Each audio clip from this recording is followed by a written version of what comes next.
conferencia de prensa del ministro de Justicia, Gustavo Adriancén, en el distrito de Miraflores. Adelante. Por favor, que primero nos escuchen.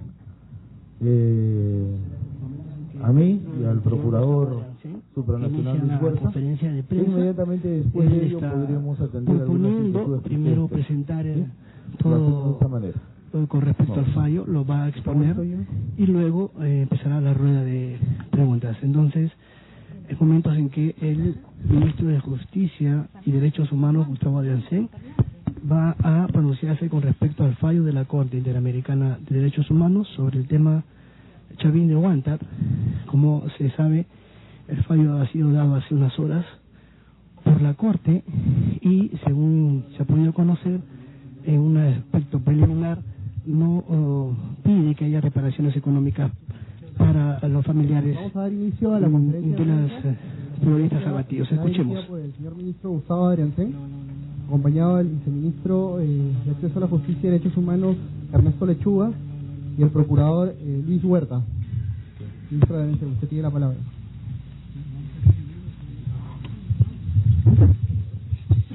En primer lugar, agradecer a los medios de prensa la pronta atención que han tenido a esta convocatoria. La convocatoria tiene como propósito fundamental dar a conocer a la opinión pública el contenido de la sentencia que hace no más de una hora la Corte Interamericana de Derechos Humanos ha emitido en relación al caso Chavín de Huántar.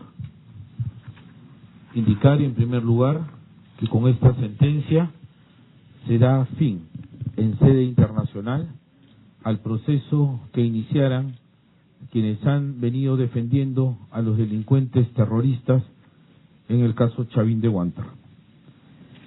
Manifestar en primer término que, como ya lo habíamos anunciado preliminarmente, esta sentencia no establece ningún tipo de pago de reparación económica en favor de los familiares de los delincuentes terroristas que intervinieron en los lamentables sucesos ocurridos en la residencia del embajador de Japón el año 1997. Por otro lado, de manera muy personal, quiero manifestar que el que habla fue testigo de excepción del esfuerzo desarrollado en pro de la defensa de nuestros héroes comandos Chavín de Huántar. Quiero manifestar de manera enfática que nunca antes, a lo largo de los 14 años de proceso judicial, se desplegaron esfuerzos tan grandes, tan significativos y tan eficaces en beneficio de la defensa de nuestros héroes comandos Chavín de Huántar.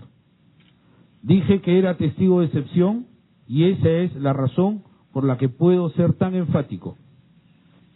Nosotros, y en esto involucro no solamente a quienes fuimos abogados, sino sobre todo a las autoridades, y en especial al señor presidente de la República, Ollanta Humala, tomaron la decisión política de enfrentar ante los tribunales a quienes acusaban a nuestros héroes comando Chavín de Huántar. Hemos revertido en absoluto el expediente de cómo lo encontramos a los resultados que ustedes conocieron. Quiero indicar que nunca antes se habían contratado peritos, los mejores médicos forenses del mundo, Cartagena y Pounder, los mejores especialistas en técnica, táctica y estrategia, los mejores psicólogos forenses del mundo. Pudimos persuadir a testigos como el almirante Gianpietri, como Hugo Sibina, como el propio embajador Aoki, para que se presenten de manera personal o testimonial y hagan llegar sus dichos ante la Corte. La defensa en sede nacional fue una defensa cerrada, que tomó más de 100 audiencias ante la tercera sala y posteriormente ante la Corte Suprema de la República. La defensa en sede internacional fue una defensa cerrada, fue una defensa eficaz, que permitió, entre otras cosas, llevar a la Corte Interamericana de Derechos Humanos a la necesidad de tener que realizar por primera vez en la historia de la Corte Interamericana de Derechos Humanos de San José de Costa Rica una diligencia de reconstrucción de los hechos que se realizó aquí en la ciudad de Lima, en la réplica de la residencia del embajador de Japón ubicada en Chorrillos. Nuestros forenses, nuestros peritos, estuvieron presentes también en la audiencia de San José de Costa Rica acompañando a nuestros testigos. Considero, por tanto, absolutamente injusto que se venga a cuestionar hoy la labor de defensa que así dispuso el Poder Ejecutivo que se realice en beneficio de nuestros héroes Comando Chavín de Huántar. He escuchado, por decirlo menos con ligereza, algunas posiciones en abierta discrepancia con la sentencia emitida. Y digo, por lo menos ligereza, porque no se tiene en cuenta, señores, que este fallo ha sido emitido hace poco más de una hora y tiene 145 folios. Yo no creo que ninguno de los que ligeramente se atreven a criticar el fallo y cuestionan el trabajo de la defensa que hemos realizado haya tenido siquiera oportunidad de descargar este file de las páginas web. Quiero manifestar en relación a la sentencia lo siguiente. La sentencia es enfática en afirmar que la operación fue una operación destinada a la liberación de rehenes. No tuvo, por tanto, como propósito ir a matar delincuentes terroristas. El objetivo de la operación fue el rescate de los rehenes. Con relación a la operación de rescate, cito textualmente: la Corte reconoció que el recurso a la fuerza por parte del Estado se produjo en el marco de una operación de las fuerzas de seguridad con un objetivo preciso: lograr la liberación de los rehenes que habían permanecido retenidos por los miembros del MRTA en la residencia del embajador del Japón en Perú desde el 17 de diciembre de 1996. Dice la Corte: por ende, resultaba legítimo para el Estado recurrir al uso de la fuerza en las circunstancias del caso concreto. En tanto, respondía a la necesidad de liberar a los rehenes con vida. Por consiguiente, correspondía al Estado peruano adoptar todas las medidas adecuadas para aliviar la situación de los rehenes y asegurar su liberación. Estamos frente a un proceso en el cual se ha reconocido parcialmente responsabilidad internacional por parte del Estado peruano. Responsabilidad fundamentalmente centrada a lo que en términos jurídicos se denomina plazo razonable.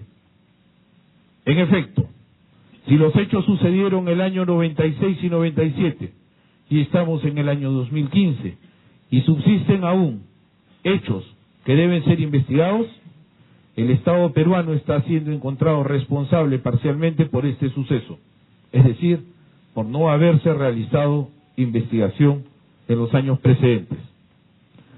A este respecto debo manifestar que se han sucedido hasta 4 gobiernos que han estado directamente vinculados con estos hechos, con la investigación que debió producirse y con los resultados que debieron haberse obtenido. Quiero indicar además que las pretensiones de quienes denunciaron al Estado peruano eran las de hacernos responsables por las presuntas ejecuciones extrajudiciales cometidas en contra de 3 terroristas. Me refiero a los delincuentes llamados Eduardo Nicolás Cruz Sánchez, Hermaluz Meléndez Cueva y Víctor Salomón Peceros Pedraza. En relación a estos 2 últimos, la Corte Interamericana de Derechos Humanos ha indicado con absoluta claridad que no encuentran ningún elemento que hagan presumir la responsabilidad del Estado peruano respecto de las circunstancias de su muerte. Y con relación al delincuente terrorista apodado Tito, la Corte Interamericana hace un llamado al Estado peruano para que continúe con las investigaciones. En este punto, yo quiero indicar lo siguiente. Ya la Corte Suprema de la República así lo había dispuesto. Y tanto el Poder Judicial como el Ministerio Público vienen realizando aquellas investigaciones. Al respecto, estoy en condiciones de informar a la prensa lo siguiente. El 24 de noviembre del año 2014, la 58 Fiscalía Provincial Penal de Lima, que despacha el doctor Elmer Ríos Luque, ha expedido la resolución de apertura de investigación en contra de los que resultan responsables, habiendo citado para tal efecto para que brinden su declaración a Jesús Salvador Zamudio Aliaga, actualmente reo contumaz. Además, a Raúl Robles Reynoso y Marcial Torres Arteaga, y ha dispuesto que se oficie a la Embajada de Japón en el Perú a fin que informen a Hidetaka Ogura si continúa desempeñándose como funcionario o no. ¿Quiénes son Zamudio Aliaga, Raúl Robles Reynoso, Marcial Torres Arteaga y Hidetaka Ogura? Son aquellas 4 personas sobre las cuales la 58 Fiscalía ha iniciado investigación para determinar el modo y circunstancias de la muerte del delincuente terrorista Tito.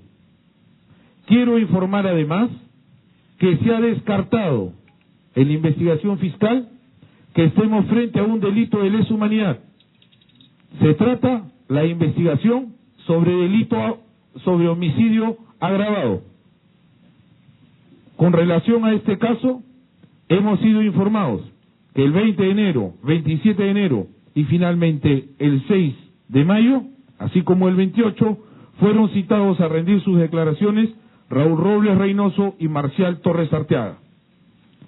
Robles Reynoso y Torres Arteaga fueron los 2 policías que junto con Hidetaka Ogura acusaban al Estado peruano indicando que el delincuente terrorista Tito fue entregado con vida a nuestros héroes y después apareció muerto.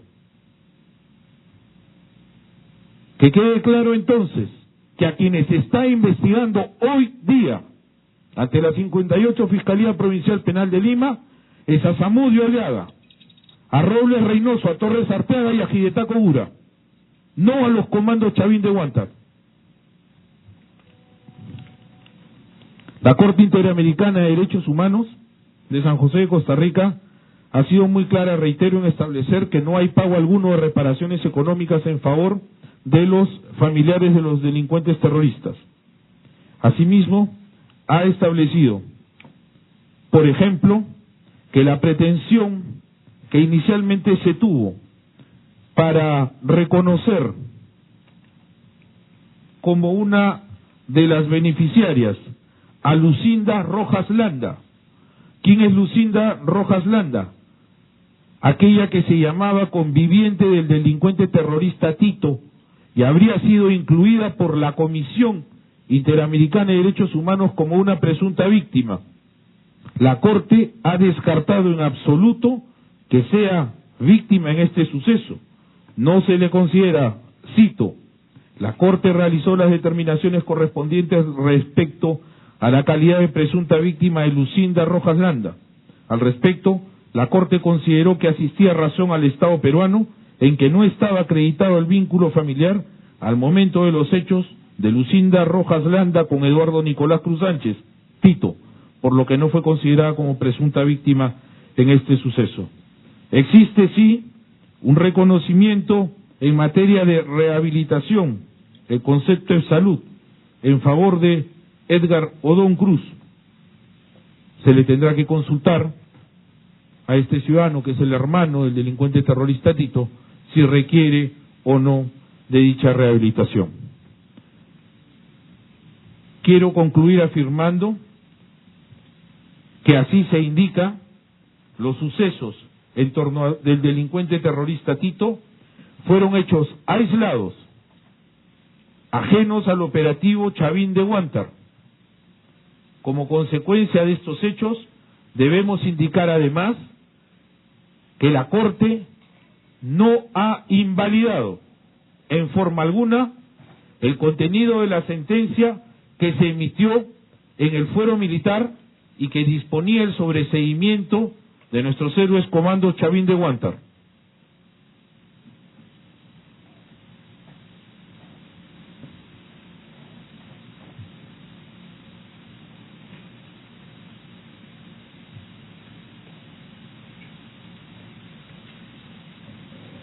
Es una transmisión en vivo y en directo desde el Ministerio de Justicia y Derechos Humanos, momento en que el ministro del sector, Gustavo Adriancén, ofrece una conferencia de prensa en torno al fallo de la Corte Interamericana de Derechos Humanos. El procurador en el caso supranacional de Huántar, Luis Huerta hará algunas precisiones. El procurador Luis Huerta va a tomar la palabra sobre este tema. Escuchemos. En primer lugar, quisiera señalar que, como efectivamente lo ha indicado ya el ministro de Justicia y Derechos Humanos, aproximadamente unos minutos antes de las 2 de la tarde, fue notificada al Estado peruano la sentencia que estamos el día de hoy comentando, y que es muy importante que para que los medios de comunicación puedan difundir adecuadamente el contenido de el fallo, puedan, de ser el caso, revisarlo en su integridad, pero leer las comunicaciones de la Corte Interamericana de Derechos Humanos al respecto. Ustedes pueden ingresar a la página web de la Corte, ahí van a encontrar un enlace a la nota de prensa donde se mencionan los diferentes aspectos que han sido resueltos por este Tribunal Supranacional. Así se encuentra el texto íntegro de la sentencia, no solamente la nota de prensa, que es importante que empiece a ser difundida a través de diferentes enlaces para que la ciudadanía pueda conocer cabalmente el desarrollo de este proceso ante la Corte. Sin perjuicio de ello, quisiéramos anunciar lo siguiente. Un proceso ante la Corte Interamericana no se logra conocer en su totalidad únicamente con la sentencia. La sentencia es el punto final al proceso en el sistema interamericano. Pero en el proceso ante el sistema interamericano se han dicho muchas cosas, se han planteado muchas peticiones, se han planteado muchas demandas y el Estado ha controvertido cada una de ellas. El Estado peruano, justamente en el ámbito de la política de transparencia, de lo que significa el proceso ante la Corte Interamericana de Derechos Humanos y para la cabal comprensión de esta sentencia, ha solicitado a la Corte la posibilidad de publicar las piezas procesales más importantes que se han trabajado ante la Corte Interamericana y que han dado lugar a esta sentencia. En los siguientes días van a ustedes poder acceder a través de la página web del Ministerio de Justicia a toda la información que la Corte ha autorizado que se publique con relación a este proceso. Porque es importante señalarlo, y lo menciono en mi calidad de Procurador Público Especializado Supranacional. No siempre todo lo que aparece en la sentencia es todo lo que se ha discutido en el proceso. Hay muchas cosas que la Corte Interamericana menciona, pero quizás no con el énfasis que debería o utilizando los términos que correspondan, y se entiende mejor leyendo la información de la parte demandante y también de lo que ha planteado el Estado. En ese sentido, reitero, en los próximos días se va a dar una publicidad a las piezas procesales más importantes del expediente, incluyendo las fotografías de la diligencia de reconstrucción de los hechos e incluyendo el vídeo de la diligencia de reconstrucción de los hechos que se llevó a cabo el año pasado aquí en el Perú. Esa diligencia de reconstrucción de los hechos ha sido clave, consideramos, para el Estado peruano para demostrar lo que ya ha sido mencionado por el Ministro de Justicia y Derechos Humanos, que ustedes lo pueden ver en la nota de prensa de la Corte Interamericana. El reconocimiento de la legitimidad por parte del Estado peruano del uso de la fuerza para poder cumplir con el objetivo de liberación de los rescates de rehenes. Hay que mencionarlo, tal como fue planteada la controversia ante la Corte, y ustedes pueden ver la audiencia pública al respecto, así como revisar la información que posteriormente se va a dar en los siguientes días. Un planteamiento que se planteaba era que el operativo tuvo un sesgo criminal. El operativo tenía un objetivo de, aparte de rescatar rehenes, eliminar a los delincuentes terroristas. Y por eso fue que se solicitó a la Corte la diligencia de reconstrucción de los hechos. Tanto la Comisión Interamericana de Derechos Humanos como los representantes de las presuntas víctimas se opusieron a esa diligencia. Sin embargo, la Corte dijo, hay que hacerla. Y aquí en la sentencia, en los párrafos respectivos, la Corte reconoce la importancia de esa diligencia de reconstrucción de los hechos. Primera vez en la historia de la Corte Interamericana de Derechos Humanos que un Estado le propone una diligencia de este tipo. ¿Por qué? Porque una cosa es explicar un operativo en el papel y otra cosa es traer magistrados de la Corte Interamericana, llevarlos al lugar de los hechos y, con el apoyo decisivo, fundamental, de quienes planificaron y ejecutaron el operativo militar Chavín de Huántar, explicarles cómo este operativo tuvo un objetivo legítimo en cuanto al uso de la fuerza: rescatar a los rehenes. Su principal objetivo, tal como ha sido reconocido por la Corte Interamericana de Derechos Humanos. Este caso, a nivel internacional, ha estado a cargo de la Procuraduría Pública Especializada Supranacional, y quisiera señalar públicamente y de manera clara y contundente que la Procuraduría ha tenido plena libertad, autonomía e independencia para llevar a cabo la defensa del Estado ante la Corte Interamericana de Derechos Humanos. Todas las decisiones adoptadas en materia de defensa han sido tomadas por la Procuraduría, siempre informando a la alta dirección del Ministerio de Justicia y Derechos Humanos como corresponde. Personalmente, me correspondió asumir el caso a partir de final del año 2012, en las etapas procesales siguientes a la contestación de la demanda, y debo manifestar y reiterar el total respaldo de la alta dirección del Ministerio de Justicia y Derechos Humanos a la labor de la Procuraduría Pública Especializada Supranacional. Ustedes, como medio de comunicación, tienen la obligación de informar adecuadamente a su público con relación a cómo se ve un caso ante la Corte Interamericana, y quisiera señalar algunas premisas al respecto para que pueda ser adecuadamente entendido y comprendido.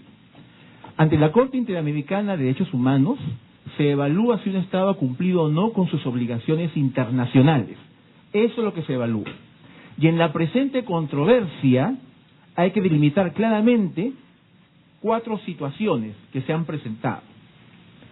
La primera, el tema de las presuntas ejecuciones extrajudiciales como manifestación de una afectación del derecho a la vida, protección del artículo 4 de la Convención Americana. En un segundo escenario, las alegadas violaciones a los derechos o las garantías procesales reconocidos en los artículos 8 y 25 de la Convención Americana sobre Derechos Humanos. En tercer lugar, las alegadas afectaciones a la integridad física o personal de los familiares de las presuntas víctimas, quienes habrían sufrido como consecuencia de las alegadas ejecuciones extrajudiciales y de las alegadas violaciones al debido proceso. Y en cuarto lugar, la alegada violación del Estado peruano del artículo 2 de la Convención Americana respecto a su obligación de adecuar su ordenamiento jurídico interno a las obligaciones reconocidas en la Convención Americana sobre Derechos Humanos. Esos han sido los 4 grandes ejes del análisis jurídico de la Corte Interamericana de Derechos Humanos. Previo a eso, la Corte ha tenido que resolver una serie de aspectos procesales. Y luego, al analizar esos 4 grandes acontecimientos o hechos que están vinculados con la controversia, es que finalmente determina cuáles son las reparaciones que deben ser otorgadas o deben ser dadas. En este periodo gubernamental, que se inició en julio del 2011, la Corte Interamericana de Derechos Humanos ha emitido hasta la fecha, con esta, 5 sentencias. En 2 de ellas no ha dado, y esta es la segunda, reparación económica alguna en la modalidad de una indemnización. Y es que la Corte puede determinar la afectación de un derecho, pero no necesariamente tiene que ordenar una reparación económica en la modalidad de una indemnización. Eso es muy importante que queden claro. Un Estado, cuando litiga ante la Corte Interamericana, ve todo. Ve los aspectos procesales, ve los temas de fondo, que en este cuarto se ha mencionado que son 4, y ve también el tema de las reparaciones. Tiene que analizarse todo de forma integral. En ningún caso ante la Corte Interamericana de Derechos Humanos, un Estado pierde o gana al 100%. En ningún caso. Y por eso es importante analizar cada uno de los puntos a los cuales se ha referido la Corte Interamericana, porque hay muchos en los cuales, muy importantes, en los cuales le ha dado la razón al Estado peruano sobre aspectos procesales, sobre los temas de fondo y sobre el tema de las reparaciones. Ahora bien, en concordancia con esto, cabe manifestar que desde un punto de vista estrictamente jurídico, la Corte Interamericana de Derechos Humanos, analiza en estos procesos ante la Corte si un Estado ha cumplido o no sus obligaciones internacionales, brindándole al Estado la primera oportunidad para poder resolver el problema en sede interna. Y cuando ya en sede interna ello no se ha resuelto, no se ha podido resolver, es cuando recién actúa el Sistema Interamericano de Protección de Derechos Humanos. Por ello, es que seguramente ustedes, comparando, por ejemplo, lo que se ha resuelto a nivel interno con lo que se ha comparado, o comparándolo con lo que se ha resuelto a nivel internacional, seguramente van a poder encontrar sumas coincidencias. ¿Por qué? Porque a nivel interno el Poder Judicial, en el año 2012, la Corte Superior, y luego en el 2013, la Corte Suprema, llegó a la conclusión que 2 de los delincuentes terroristas que se encontraban en el segundo piso de la residencia del embajador de Japón en Lima murieron en combate. Y el Estado ha ratificado esa posición, ha llevado a cabo la diligencia de reconstrucción de los hechos, ha mostrado las declaraciones de los comandos sobre la planificación y ejecución del operativo, y es por ello que la Corte Interamericana acaba concluyendo que no cuenta con elementos para, con relación a esas 2 personas, llegar a la conclusión de que ha podido haber una ejecución extrajudicial, basándose en gran medida, y pueden verlo en el fallo, en la sentencia de la Corte Suprema y de primera instancia a nivel del Poder Judicial. Esa siempre es la mejor defensa del Estado. Cuando se habla de la defensa del Estado ante las instancias supranacionales, no es algo que dependa de una persona, de un abogado o de una procuraduría. Depende de los diferentes órganos que conforman el Estado y que cumplen con su obligación internacional. En este caso, el Ministerio Público y el Poder Judicial cumplieron con su obligación internacional de investigar las alegadas ejecuciones extrajudiciales. Y eso es lo que finalmente ha permitido al Estado peruano que, con relación a este tema, la Corte Interamericana concuerde con lo que ya se ha señalado a nivel interno. En el lenguaje del Poder Judicial, que no han habido ejecuciones extrajudiciales porque las personas murieron en combate, a nivel de la Corte Interamericana,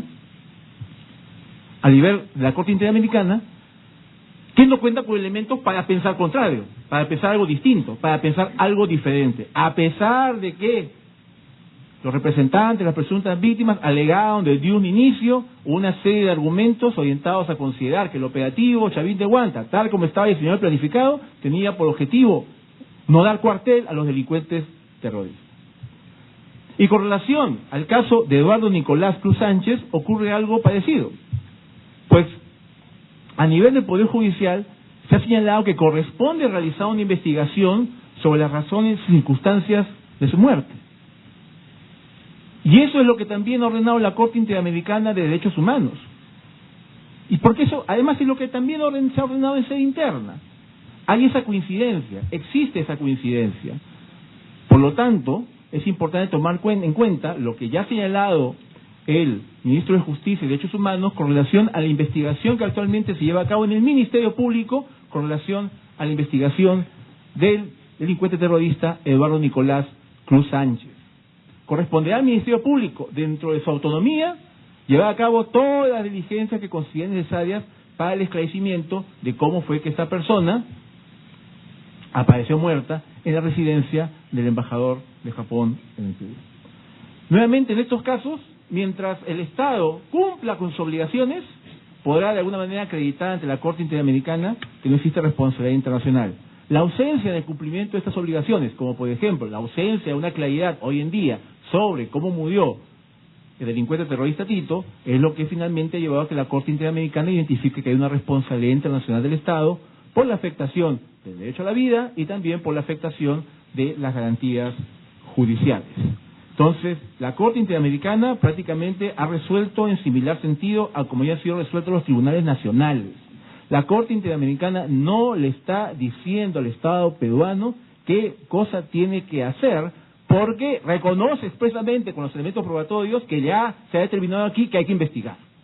Solo que como tiene que pronunciarse sobre lo planteado como violación a la Convención, la Corte determina que efectivamente una violación a la Convención Americana sobre Derechos Humanos. Son estos aspectos esenciales los que quería manifestarles para que pueda quedar más claro el sentido del fallo de la Corte Interamericana de Derechos Humanos.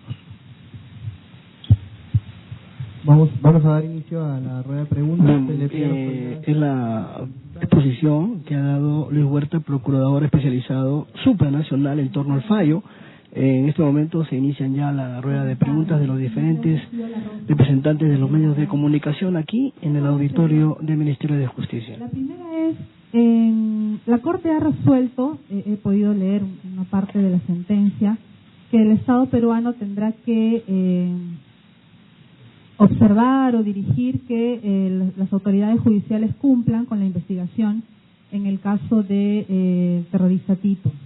Mi pregunta es si la Corte establece, no sé si lo diga en la sentencia, un plazo razonable en esta ocasión para que se pueda cerrar este caso, o nuevamente estamos ante un hecho que Dios sabe cuándo vaya a darse con los responsables, o la Corte sí le está diciendo al Estado peruano en la sentencia cuánto tiempo tiene para resolver ahora sí el caso de Tito. Esa es la primera pregunta. Y la segunda es, si bien la Corte está diciendo o está reconociendo que hay una investigación en el caso de Tito actualmente, la Corte también le está diciendo al Estado peruano que se han demorado 18 años en encontrar al responsable o a los responsables. Y en este caso, si bien han pasado varios gobiernos, actualmente son ustedes los que están representando al Estado, y me gustaría saber si es que por parte de ustedes se puede hacer un mea culpa en qué ha estado fallando el Estado para que este tipo de casos no vuelvan a llegar a la Corte Interamericana. ¿Qué se debe hacer en ese sentido?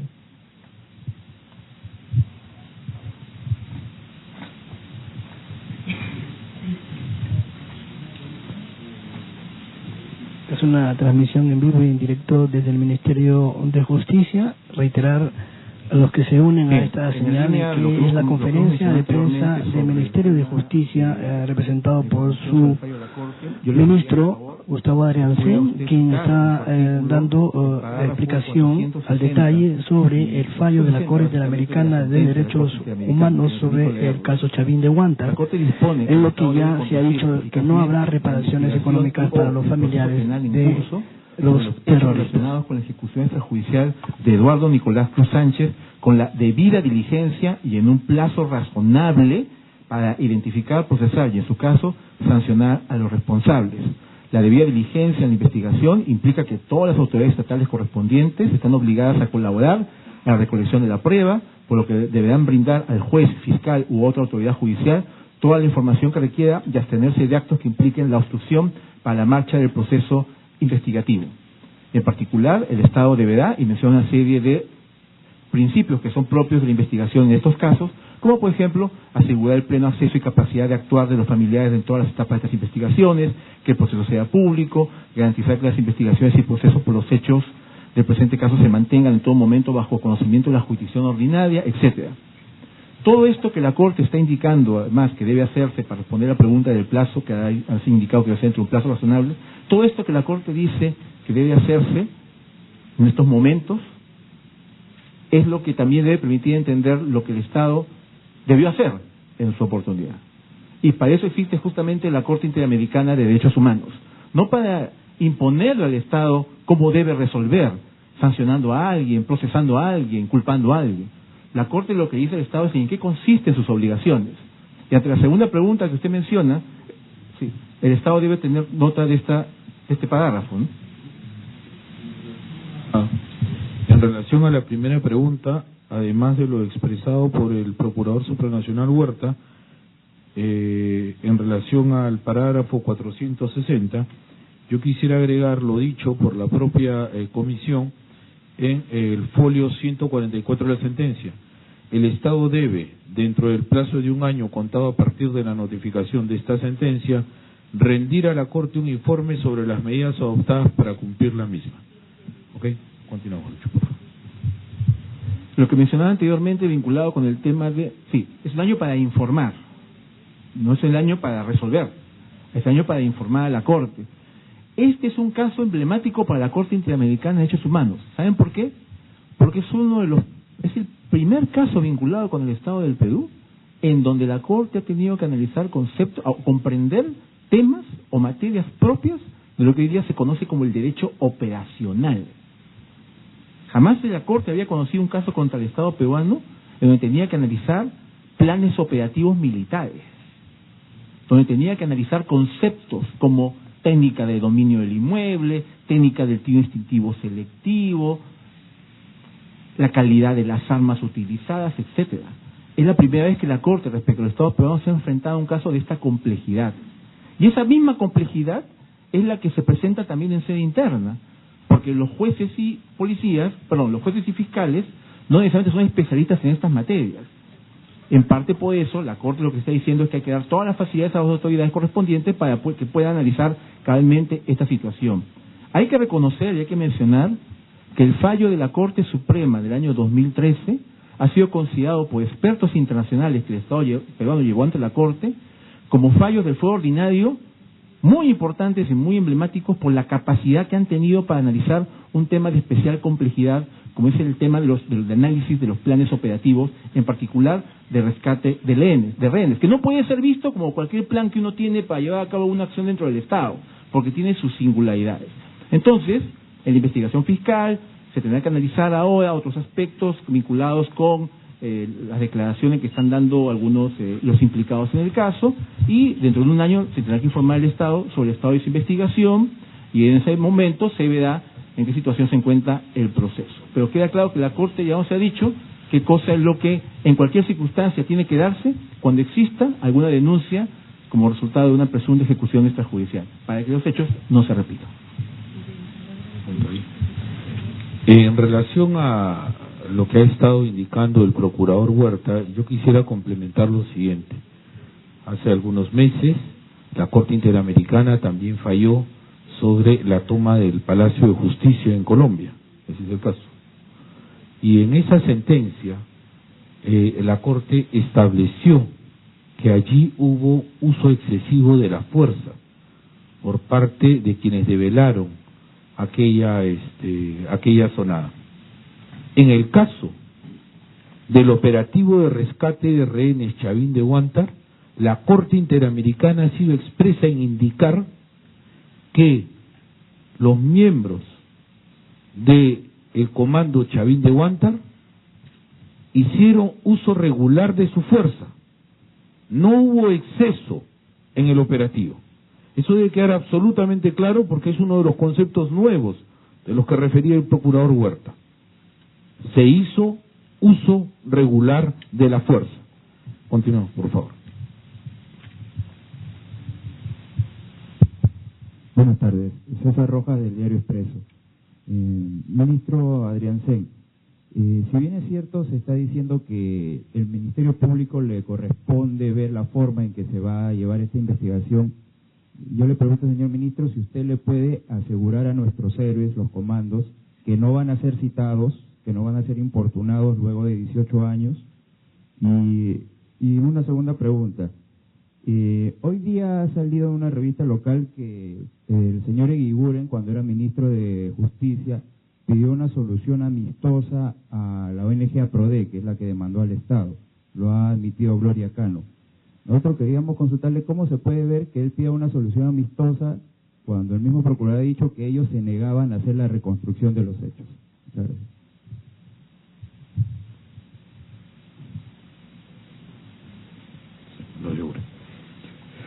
Muy bien.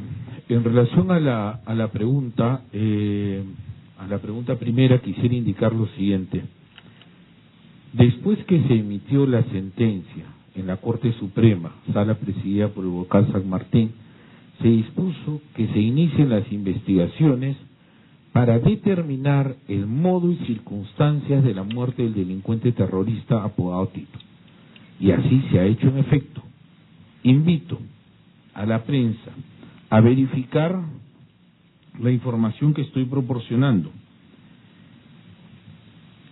La tercera sala penal dispuso, y así lo ratificó también la Corte Suprema de la República, que se inicien las investigaciones que hoy corren ante la Fiscalía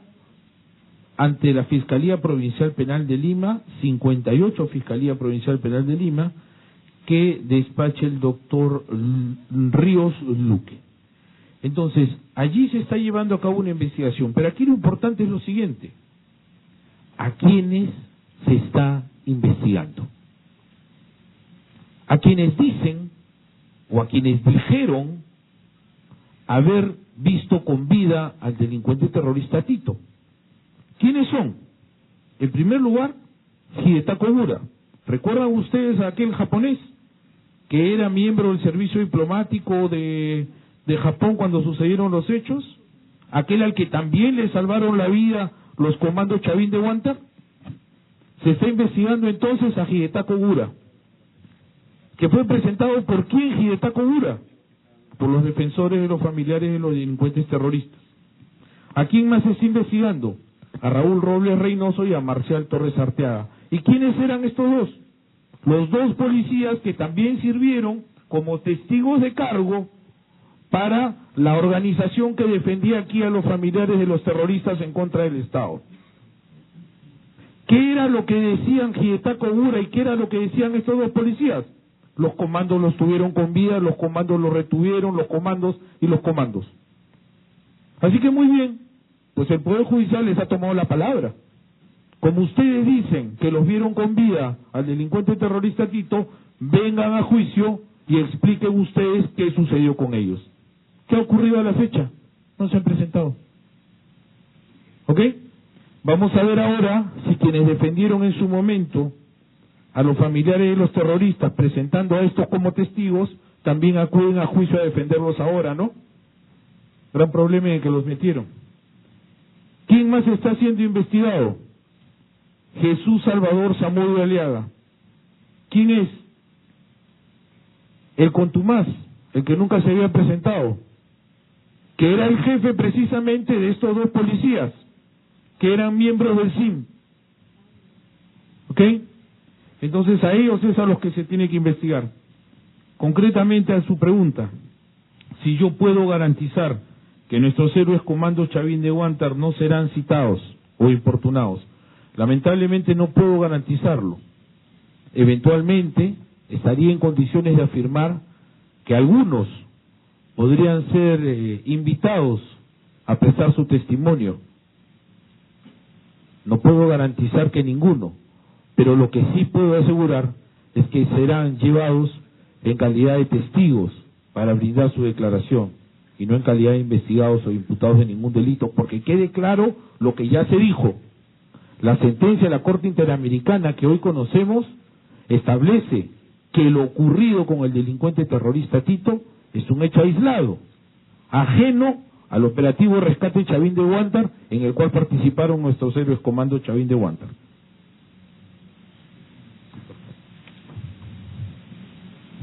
Bien, con relación a las dos interrogantes, lo siguiente, también para que puedan poner en conocimiento del público al cual ustedes se dirigen a través de su medio de comunicación. Una conclusión interesante de la Corte Interamericana se encuentra en el párrafo 318 de la sentencia. ¿Por qué? Porque en el párrafo 318 de la sentencia la Corte dice: las autoridades judiciales peruanas llegaron a igual conclusión al determinar que, y cita comillas la Corte, fue muerto luego de ser detenido, cierra comillas, me refiero a Eduardo Nicolás Cruz Sánchez, una vez que los ambientes de la residencia ya habían sido dominados y los rehenes habían sido evacuados. Es decir, la Corte Interamericana está recogiendo el planteamiento a nivel del Poder Judicial que lo ocurrido con Eduardo Nicolás Sánchez se había realizado una vez que ya se había cumplido el objetivo del operativo militar. Por eso el Estado peruano explicó ante la Corte el objetivo era rescatar de rehenes, y una vez producido el rescate de rehenes culminaba técnicamente la misión de los comandos. Por lo tanto, si el Poder Judicial, en opinión que comparte la Corte, ha indicado que una persona habría sido muerta una vez que los ambientes de la residencia ya habían sido dominados y los rehenes habían sido evacuados, será un elemento que el Ministerio Público tendrá que tomar en consideración para, como lo ha señalado el Ministro, identificar a qué personas puede llamar a declarar en un proceso. El Ministerio Público tiene plena autonomía con relación a ese tema. Con relación a lo que se ha planteado sobre el tema de solución amistosa, considero importante informar lo siguiente. Nunca el Estado peruano, durante los últimos gobiernos, el expresidente Alberto Fujimori, de Alejandro Toledo, de Alan García o el actual de Ollanta, ha suscrito algún acuerdo de solución amistosa con personas procesadas o a favor de personas procesadas y condenadas por el delito de terrorismo o personas de las cuales se tenga como el presente caso, una evidencia clara de que hayan participado en actos terroristas. No es una política del Estado en el ámbito de las soluciones amistosas que ese tipo de materias puedan ser parte de una conversación. Cada una de las partes que usted ha mencionado podrán dar su versión. Como Procurador Público Especializado Supranacional solamente les puedo decir lo siguiente: cuando un Estado se sienta en una mesa a conversar sobre un eventual acuerdo de solución amistosa, ello implica la necesidad de que el Estado tenga, de alguna forma, que llevar a cabo un reconocimiento de responsabilidad. Hasta el último momento, los representantes de las presuntas víctimas han manifestado que incluso los 2 delincuentes terroristas del segundo piso fueron ejecutados extrajudicialmente. Difícilmente podría en ese escenario haberse planteado una solución amistosa con relación a ese punto, por cuanto es una materia que todavía no había sido dilucidada por el Poder Judicial. Y hoy en día el Estado tiene en claro que temas pendientes de dilucidación en el Poder Judicial tienen que quedar en ese escenario. Mal podría reconocerse algún tipo de responsabilidad y por lo tanto suscribir algún acuerdo de solución amistosa reconociendo un hecho como una presunta ejecución extrajudicial, cuando en realidad todavía no ha sido eso resuelto en sede interna. Pero por sobre ello, como les digo, en ninguno de los gobiernos que ha tenido casos ante la Comisión Interamericana de Derechos Humanos se ha conversado, negociado, suscrito, mejor dicho, porque es formalmente hablando lo que implica un acuerdo de solución amistosa. No obra, de hecho sea de paso, en el legajo que tiene la Procuraduría Pública Especializada Supranacional ninguna información sobre el tema que usted ha referido. Buenas tardes, Eduardo García de la Agencia de Noticias Andina. Una pregunta: ¿cuál era el monto de la indemnización que estaban pidiendo los familiares en este caso? Y la segunda pregunta es, ¿qué tan consolidado